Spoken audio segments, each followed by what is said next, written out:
Udumo kuNkulunkulu kweliphezulu nokuthula emhlabeni kubantu abathokozelwa nguye. Kubaba uNsibanda okubingelelayo ndlalifa izulu. Ngithi uJesu Kristu inkosi. Siyambonga uNkulunkulu wethu kakhulu, siyamdumisa bangcwele ukuba sikwazi ukuhlangana futhi namhlanje siphuma kwimpela sonto. Nahume 1:7 uJehova muhle, uyinqaba ngosuku lokuhlupheka, uyabaza abaphephela kuyena. Namhlanje ngikubingelela kanjalo emva kwesivumo esisithola kuFilippi chapter 2:11 uJesu Kristu inkosi. Ezindaweni zonke siyambonga uNkulunkulu wethu, siyambonga kakhulu ngabantu abaletha abantu. Uma uzwe inkonzo zinhle zimnandi, letha abantu. uNkulunkulu uzokubusisa, letha abantu. uNkulunkulu uyabusisana ngendlela emangalisayo. Lapho kaJakobe chapter 5 uverse 19 and 20 uthi uma umuntu ebuyisile isono ekudukeni kwaso, yosibekela inqwaba yezono. Mntakababa, ubungethande nawe kube nezono zakhe ezixolelwayo ngenxa yokuthi uletha umuntu ekhaya lezwi, lapho kukhulunywa khona izwi, lapho kukhulunywa khona iqiniso elingahlanganiswe nalutho. Alihlanganiswe nalutho. Yazi ngesinye isikhathi emabandleni bayisaba befundisa ukukhuluma iqiniso ngoba abazalwane bazohamba. Mabehamba bahambi bodwa, bahamba nemali, bahamba nomnikelo. La ekhaya lezwi mina ngizokutshela nje iqiniso ngoba ngikaze nangelilodwa ilanga ngingene ngithi ngicela imali. Cha, lutho. Ekhaya lezwi alihambi ngemali, alisetshenziswa imali. Mina uma ngifuna imali bazalwane, ngiyaguqa, thandaze umnikazi womuntu, athinte umuntu azonginika imali. Hayi, angazi ungizwileni wena. Cha, ngoba phela uma ngabe mina ngifuna imali kubantu, kusho ukuthi angiphethe ivangeli likaKristu.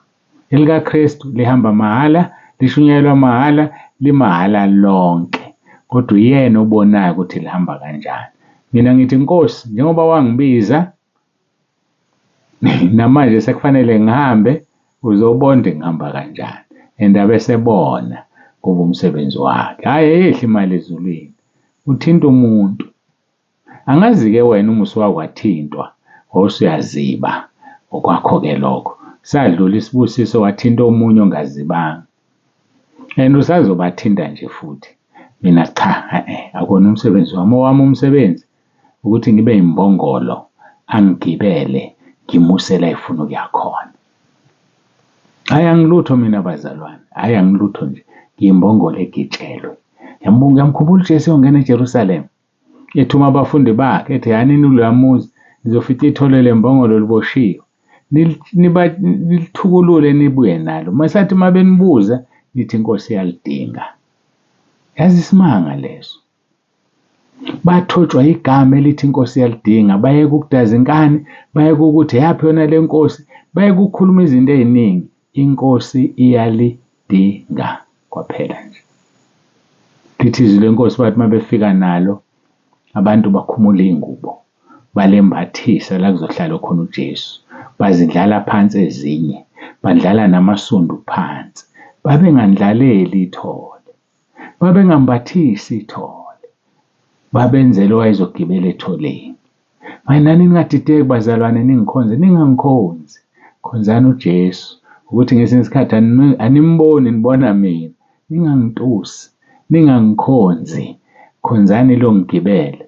I'm just an ordinary donkey. Ngiyimbongolo nje yahawukelwa, yenzela umusa. And lo musa ngithanda ukudlala ngawo. Ngiyawutuba umzimba wami ukuthi ngathi senginishumayezile nganifaka ezulwini bese ngiyaliwa mina uqobo. Ngiyawutuba umzimba wami. Khuluma njengoPawulu, ngikhohlwa okungasemuva, ngizelulela kokungaphambili. Ngijonge emgomeni, emklomelweni wokubizwa kwaphezulu. Sibiziwe sonke bafowethu, kodwa bayingcosana abakhethiwe. Ngifuna ukukutshela imfihlakalo, ungomunye wabakhethiwe. Usudlala-ke ngethuba, ungawenzi ize umusa kaNkulunkulu. Qaphele into ekhuluma ngomlomo wakho, uyiqaphele. Nangesikhathi sikaJesu abaqaphelanga, bambiza ngedimoni, bambiza ngoBelizebhuli, bebiza inkosi yamakhosi, indodana kaNkulunkulu odala izulu nomhlaba. Nami badideka basho njalo, bathi nginamadimoni. Basho konke abafisa ukukusho. Ngiyabadabukela ngoba bazi ukuthi abasho kimi. Mina hhayi anginankinga mina. Basho kulo ngigibele. Angazi ukuthi uthini yena. Hayi bafowethu asidlule lapho. Sizoqhubeka nenkonzo yethu. Ngoba umsombuluko ufuna ngithi ukuni-update ngoba sekube nenkonzo ezimbili phakathi. Inkonzo yangomgqibelo sikwamaphumulo saphatheka kahle kakhulu. Mphemba nethimba lakhe siyambonga uNkulunkulu. Umndeni wakwaNtuli siyabonga kakhulu uNkulunkulu anibusise. Nginethemba ukuthi ubaba uMwelasi uhambe kahle kakhulu, naye wahamba kahle enkingeni encane yabakhona. Ngiyamkholwa uNkulunkulu. Nayizolo sibe nenkonzo enhle, saba nevakashi ezinye bephuma emafakatini ebrentshini. Siyambonga kakhulu uNkulunkulu. Ngani nonke nibe khona, ubaba uNxumalo suke esikhaweni nabanye. Siyambonga uNkulunkulu. Niphile nje, nihlaleni kuJesu bafowethu. Sizobuya azolanda ibandla, angabuyi akufice ungekho ready. Hayi akufice ungekho ready. Hayi angabuyi akuthola ungekho ready. Nami ngizama ngawonke amandla, ngiyawutuba umzimba wami. Ngiyawutuba ukuba ngathi senginishumayezile bazalwane bese ngiyaliwa mina uqobo. Hhayi-ke sikhuluma la ngendaba enkulu. Sikhuluma ngendaba yokuthi ubani ovimbe ukwambulwa kongenamthetho. Ukhona lo vimba ukwambulwa kongenamthetho. Biqale phi indaba? Iqale kubunye kuKristu. uNkulunkulu ufuna sibe munye kuJesu. Akukhathalisekile ukuthi ubalela injani. Akukhathalisekile ukuthi uhlobo olunjani, ukhuluma luphi ulimi. But we have to be one in Christ. Fanele sibe munye kuKristu. Kodwa sasesithola ukuthi khona into ephazamisa ubunye kuKristu, umphiko uKristu. Lo mphiko uKristu otshalwe endaweni eziningi, ukhona emabandleni, khona emsebenzini esisebenza kuyo, ukuthi uSathane ubatshalile kuzophazamisa thina. Sase sizofika ekuthenini ongenamthetho useyasebenza. Kukhona ongenamthetho useyasebenza emfihlakalweni, kodwa yena akakambulwa. Mayingakambulwa nje, ukhona lo mvimbile ukuthi ambulwe. Sithi-ke ubani lo vimbile ukuthi kwambulwe ongenamthetho? Ubani? Kungaba ohulumeni, kungaba umoya ongcwele, kungaba ibandla. Ubani? Ngoba ngelesingisi ubizwa ngo-he, okungukuthi umuntu wesilisa. Ubizwa ngo-he. Ubani ovimba ongenamthetho okufanele agudluzwe emhlabeni abese ongenamthetho uyafika? Ubani? Hhayi-ke sengilandile ngani-update kakhulu. Ngiyacela ukuthi njengamanje ngiguqe ngikhuleke, simnxuse uNkulunkulu wethu ngomoya wakho ingcwele abe phakathi kwethu. uJesu Kristu inkosi.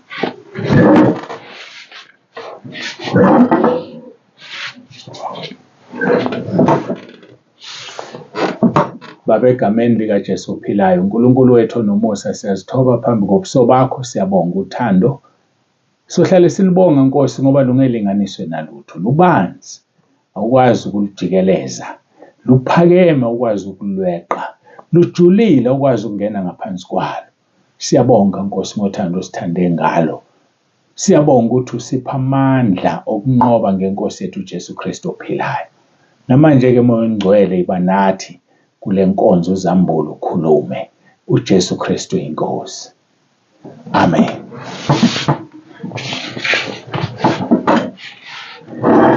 Siyambonga-ke kakhulu uNkulunkulu bangcwele. Sizoya-ke ezwini lenkosi. Umkhuleko wenkosi yethu uJesu Kristu ezikhulekela yena nabafundi bakhe nabo bonke abakholwayo okuyithi labo. John chapter 17 sifunda verse 20 no-21. Isisekelo salezi inkonzo kulezi insuku.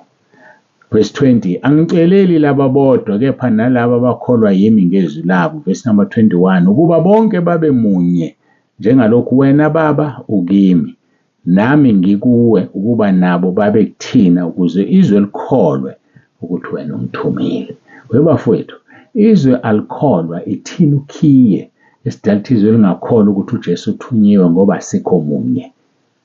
Yilo yamzalwane, yileli yabandla, yilo wamfundisi. Cha, singabafowethu nodadewethu, amadodana namadodakazi, omkhulu nogogo. So awukho umngcele uma sekuKristu Jesu. Kufanele sibe munye ukuze izwe likholwe ukuthi iNkosi uJesu ithunywe uNkulunkulu Baba. Sabe sesidlula-ke la, saya laphaya la sifuna ukuthola khona ukuthi kanti ngempela kwenzakalani. Angithemba uNkulunkulu uzongisiza ngisheshe ngithole, ngoba njengoba benginey'nkonzo into yami engimaka ngayo ukuthi ngisheshe ngifike isusiwe. BaseThesalonika besibili chapter 2. Angiqale kuverse 1 khona sizoba updated. Kodwa siqonde u5, 6, 7 and 8. Kepha siyanxusa bazalwane mayelana nokufika kweNkosi yethu uJesu Kristu nokubuthanela kwethu kuyo. Ngachaza umahluko phakathi kokufika nokubuthanela. Verse number 2, ukuba ningasheshi ninyakaziswe engqondweni yenu, ningethuswa noma ngomoya noma ngezwi noma ngencwadi ngokungathi vela kithi sengathi usuku lukaKristu selifikile. Verse number 3, makungabikho umuntu onikhohlisayo nangayiphi indlela, ngokuba lukufika kungaveli kuqala ukuhlubuka. Ngeke lifike lolu suku kungakaveli ukuhlubuka. Number 2, kwambulwe umuntu ongenamthetho indodana yokulahla. Yabo lezi zinto eziwu-2 ziwukhiye. So ukuhlubuka-ke sekukhona, kodwa akakambulwa ongenamthetho. Kusele yabo make kwambulwa yena. Lobe selifikile usuku lweNkosi. Asidlule siqhubeke. Ngiphinde uverse 3, makungabikho umuntu onikhohlisayo nangayiphi indlela, ngokuba lukufika kungaveli kuqala ukuhlubuka. Kwambulwe umuntu ongenamthetho indodana yokulahlwa. Verse number 4, omelana nakho konke nozikhukhumeza phezu kwakho konke okuthiwa uNkulunkulu noma into ekhonzwayo, azazihlalise ethempelini likaNkulunkulu ezishaya uNkulunkulu. Kukhulunywa ngongenamthetho. Verse number 5, anikhumbuli yini ukuthi ngisekhona kini nganitshela lokho na? Iqala lapho-ke inkinga. Esekhona kithi wasitshela, hhayi thina. Apostoli Paul ubhala uhola umoya kaNkulunkulu ongatsheli thina, sasingekho lapho. Kodwa kufanele siyitholele imfihlakalo. Anikhumbuli yini ukuthi ngisekhona kini nganitshela lokho na? Verse number 6, senikwazi okumbambezelayo kuzambulwe ngesikhathi sakhe ongenamthetho. Asikwazi-ke thina. Sifuna khona-ke njengamanje. Siphezu kwalo msebenzi. Verse number 7, ngokuba imfihlakalo okungabi namthetho isiyasebenza kuphela ukuze kudediswe yena ombambezelayo manje. Verse 8, lapho-ke uzokwambulwa lo ongenamthetho yakumqeda iNkosi uJesu Kristu ngomoya womlomo wayo imchithe ngokubonakala kokufika kwayo. Silapho-ke sithi ubani lo ovimbe ibandla? Ubani lo odala ukuthi singithi ovimbe ibandla? Ngiyaxolisa, ovimbe ongenamthetho ubani ngempela? Kungaba ohulumeni? Sesikhulumile ngamavesi athinta uhulumeni kakhulu. Kungaba umoya ongcwele? Sikhulumile ngomoya ongcwele kakhulu. Njengamanje siphezu kwebandla. Kungaba yini ibandla? Besikhuluma-ke la ngabaseKorinte besibili chapter 2 verse 15 kuya ku-16. AbaseKorinte besibili chapter 2 ilapho kahle kahle sikhona njengamanje. Ilapho esikhona njengamanje. AbaseKorinte besibili chapter 2 ngaqala-ke kodwa kuverse 14 othi, kodwa makabonge uNkulunkulu osihola njalo odwendweni lokunqoba kuKristu nokubonakalisa ngathi iphunga lokwazi kwakhe ezindaweni zonke. uNkulunkulu ubonakalisa iphunga lakhe lokwazi ngathi. Ngachaza ukuthi iphunga akuyona into. Iphunga akuyona into. Ngeke ngilinganise nje, uma uhamba endaweni ongayazi uzwa ngephunga ukuthi kunama-toilet eduze, kodwa akakuboni ukungcola, uzwa ngephunga. So thina-ke siyiphunga lokwazi kukaNkulunkulu, ngoba ukwazi kaNkulunkulu kujule ngendlela emangalisayo. So abanamehlo okubona mabebuka thina babuka iphunga bese bebonde yabona-ke lo muntu odale lo muntu uhlakaniphile, and that is just a smell, iphunga nje lokuthi uNkulunkulu uhlakaniphile, ubonisa iphunga lokwazi kwakhe ngathi. Verse 15, ngokuba siyiphunga elimnandi likaKristu kuNkulunkulu kubo abasindiswayo nakubo abalahlwayo. Sichazile, sengiyadlula nje ngenza ukuni-update. Siyiphunga elimnandi likaKristu kuNkulunkulu. Ngachaza ngathi uma umuntu eyogeza ngensipho okuthiwa yi-Lux, mayiphuma uphume enuka i-Lux. Uma umuntu eyogeza nanoma ngayiphenye uphume ebuya leyo nsipho. So-ke nathi siyiphunga likaKristu kuNkulunkulu. So uma ugeza ngegazi likaJesu, njengoba u-1 John chapter 3 verse 3 ethi bonke abanethemba elinjalo bayazihlambulula kuye njengoba enehlambulukile. Insipho yethu yokuzihlambulula igazi lenkosi uJesu.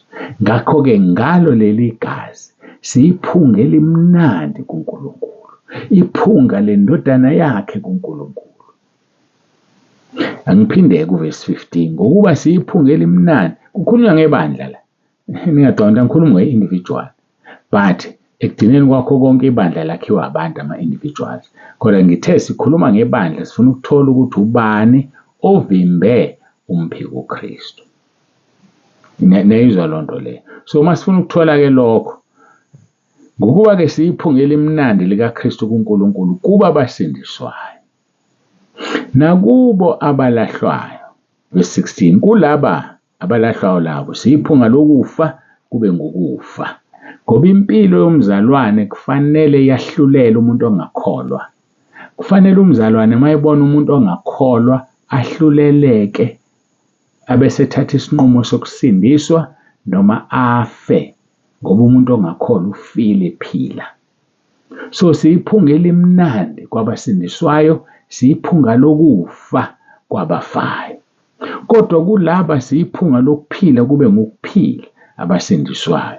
Kubani ongangalokho na? Sigcine sikhuluma lapho, kubani ongangalokho na? Ngoba siyiphunga elimnandi kwabasindiswayo, siyiphunga lokufa kwabalahlwayo. Ngempela kwenzeka kanjani uma usebenza abantu abangakholwa abantshontshe emsebenzini ukhona ubhekile? Kwenzeka kanjani abantu abangakholwa bathukane, babizane phansi kwey'keti ukhona ungumzalwane? Kwabe kufanele bakwesabe wena ngenxa yenkazimulo kaNkulunkulu, ngoba uyiphunga elimnandi likaKristu kuNkulunkulu nakulabo abasindiswayo. Uyiphunga lokufa kwabafile abangakholwa. So bekufanele abangakholwa babaleke, bangenzi ukungcola phambi kobuso bakho ngenxa yenkazimulo kaNkulunkulu eyembethe. Kodwa-ke uma uyikholwa ngegama, umzalwane ngegama, inkazimulo ingekho, bazokwenza noma yini phambi kwakho baze bakubhuqe ukuthi phela wena uyakholwa. Siyayitapela-ke thina. Ukusitebe nje uzosithola kahle. Awu nawe uvele ungene kuJulayi usaba utatazele.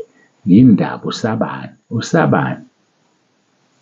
Ngakho kumele ube iphunga elimnandi kwabakholwayo, iphunga lokufa kwabafile. Lokho sikwenza ngani? Ngegazi likaJesu. Zihlambulule, zihlanze, vuma izono zakho. Sivume izono-ke la ekhaya lezwi. Inkonzo lesifundiswa uNkulunkulu ukuthi sizihlanze, sizihlambulule. Ngethemba ukuthi yezwakala le ndaba. So-ke masiqhubela kuverse 17, ngokuba asinjengabaningi abonakalisa izwi likaNkulunkulu ngenxa yenzuzo, kodwa njengabaqotho, njengabavela kuNkulunkulu, sikhuluma phambi kaNkulunkulu sikuKristu. Ngiyalithanda leli verse. Sikhuluma phambi kaNkulunkulu sikuKristu. Mntakababa, ungakhulumi phambi kaNkulunkulu ungekho kuKristu.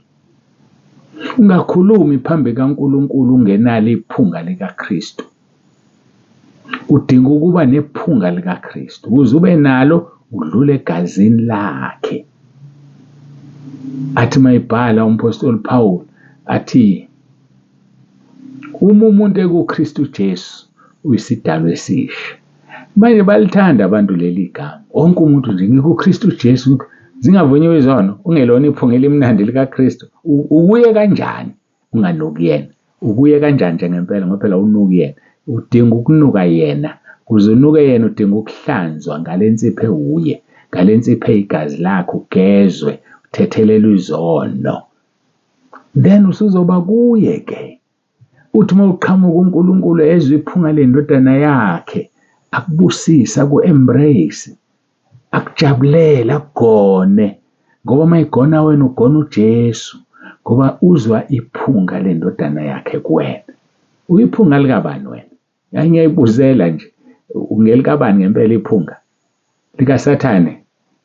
Kodwa uyibiza ngomntwana kaNkulunkulu? Hayi kahle bo, kahle mzalwane. Mzalwane, uhlula ukugeza nje inuku lomzalwane. Angithi sesithi uyinuka umuntu ongagezi, uyalala akagezile. Avuke ekuseni asuse uhlakahla nje ebusweni, useyahamba njalo. Hawu, uthi esuku seyanuka. And uyanuka umuntu ongagezi, uyanuka umuntu ongawashi. Nathi sinjalo kuNkulunkulu. Ugcine nini ukugeza? Ugcine nini ukuzihlambulula? Ugcine nini ukugeza izono zakho? Athi omunye ngiyaguqa ekamelweni. Kusho ukuthi iBhayibheli linamanga malithi izono ziwudonga. Isono siwudonga. Isaiah 59 verse 1 and 2. Isandla sikaJehova sifinyeziwe ukusindisa. Nendlebe yakhe ayinzima ukuzwa, kodwa ububi bethu obusahlukanisa noNkulunkulu. Susa ububi, susa udonga, diliza udonga. Awukwazi ukulidiliza wena, uzolidiliza ngomntwana kaNkulunkulu ogcotshelwe lokho. Funda uJob chapter 42 verse 10, last chapter kaJob. Lithi uNkulunkulu wambuyisela zonke izinto uJobe ngesikhathi ekhulekela abangani bakhe. Mawuqala lapha ngicabanga ukuthi verse 7 kuJob 42. uNkulunkulu watshela abangani bakaJob wathi, nina nginithukuthelele, kodwa-ke thathani inkunzi eziyisikhombisa niye kuJobe anikhulekele, ngizovuma ubuso bakhe nginixolele. uNkulunkulu usebenzisa umuntu ukuxolela omunye umuntu. Indaba yakho ude ekamelweni ovuma izono uyadlala nje. Mina ngiyakutshela mina, ngisho uPawulu uqobo lwakhe wazivuma izono. Ngisho uPawulu mina wazivuma izono zakhe. Mayini pho wena ungafuni ukuvuma izono? Awufuni? uJesu wendlela neqiniso nokuphila, uyena ofuna sivuma izono. Uthi u1 John chapter 1 verse 5, yilo lelizwe salizwa kuye simtshela lona. Yilo lelizwe salizwa kuye simtshela lona. Abe seqhubeka akathi uverse 7, uma sinenhlanganyelo omunye nomunye negazi likaJesu liyasihlanza kukho konke. So awukwazi ukuhlanzwa igazi likaJesu wedwa, kufanele ube nomunye umuntu likuhlanze igazi likaJesu. Maningi amavesi achaza ukuvunywa kwezono, yazi maningi ngendlela emangalisayo. Shone lapho kuJoshua chapter 7 verse 19 and 20 uze ukuthi uthini uJoshua ku-Akhani. Uze ukuthi uthini. Indaba nje yokuvuma izono igcwele, uSathane ukuthi usiphuphuthekisile. Abantu abezwe. Ngisho uLazaro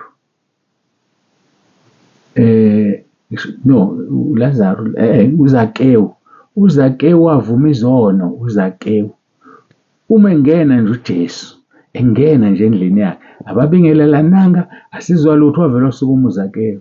Wathi uZakewu uma ngimphucela umuntu into ngizobuyisa iphundekane. Ukwenzani lokho? Akusona uvuma izono.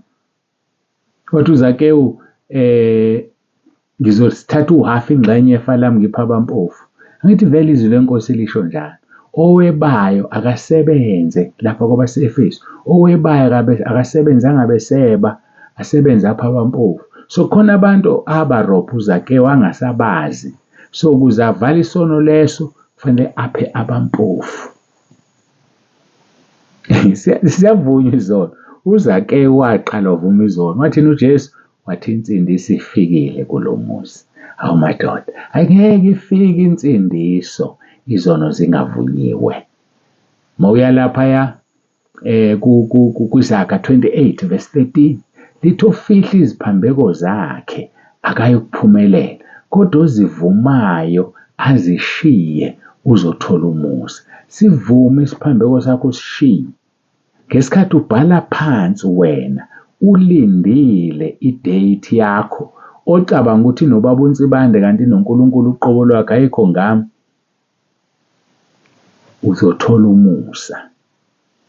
Bhala phansi, funa idate ngikunikeze, idate okuvuma izono ubhale phansi. Ofihla iziphambeko zakhe akayikuphumelela, kodwa ozivumayo azishiye uzothola umusa. Umusa utholakala ngokuvunywa kwesono usishiye, hhayi ufane nengulube egeza ibuyele odakeni, ungafani nenja ehlanza umhlanzi ibuyele kuwona. AmaHebheru 10 verse 26 no-27 lithi labo abona sebazi awukho umnikelo ngesono kuphela ukulindela ulaka likaNkulunkulu nomlilo oshisa ozoqeda amaphika nkani. Yeka-ke ukuphika inkani, yeka nje ukuphika inkani. Kodwa-ke ngeke sikuphoqe mawuthanda futhi inkani yakho le. Kodwa ngilibekile usuku, athi uMalaki chapter 4 verse 1, luyeza usuku oluvutha njengeziko, bonke abaziqhenyayo nabo bonke abenza okubi liyobashisa lolo suku lingabashiyeli impande nagatsha. And usuku olufanayo the same day uthi kinini nilesabayo igama lami kophuma ilanga lokulunga emaphikweni alo, niyotshekula njengamathole esibaya. Usuku olufanayo lobe lihlukene kabili. Ngakho-ke abaziqhenyayo nabenza okubi liyobashisa lingabashiyeli impande nagatsha. Bekuyokusiza usondele kuNkulunkulu, bekuyokusiza uvume izono zakho. Siqala ukona sibancane. Yakhumbula unafoyeza uthunywa ungafuni, ntshontsha ushukela, dlala umacashelana, wenze zonke lezi zinto. Zivume izono zakho kuze ufike la ukhona. Uzivuma izono zakho. Webazalwane, mina ngeshwa ngizonitshela nje iqiniso. Sengimdala manje, angikwazi ukudlala mina. Ngizokutshela iqiniso, ngigeze izandla zami. Jeremiah 48 verse 10, uqale kusiwe umuntu ogodla inkemba yakhe egazini. So ngeke ngigodle inkemba yami enginikwe uNkulunkulu eyizwi likaNkulunkulu. Ngizoyidedela and ibukhali kunenkemba zonke ezikanhlangothi zombili. Iphilile, inamandla ngoba iyizwi likaNkulunkulu. Asigoqe sikhuleke, simbonge uNkulunkulu wethu ngothanda akasithanda ngalo. Ngiyazi ukuthi ngizithole sengiphumile nami angikwazi ukuzilawula. Kodwa-ke bekufanele sikhulume ngoverse 17 uthi ngokuba sinjengabaningi abonakalisa izwi likaNkulunkulu ngenxa yenzuzo. Kusho ukuthi ngokuvuma kwenkosi sizoqala kuverse 17 sikhuluma ngebandla. Kungaba yibandla yini? Kungaba uhulumeni yini? Kungaba umoya ongcwele? Ubani okufanele agudluzwe emhlabeni ukuze ongenamthetho ambulwe? Ongenamthetho phela umphika uKristu, i-Antichrist. Asigoqe sikhuleke sibonge uNkulunkulu wethu.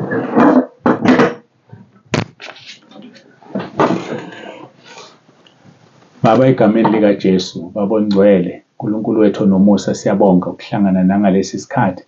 Sibonga izwi lakho, sibonga ubukhona bakho Moya Ongcwele. Siyabonga akekho ofana nawe. Siyini singelutho. Khula Moya Ongcwele, ube mkhulu. Dumo lonke lungo lwakho ushilo kuMahubo 115 verse 1.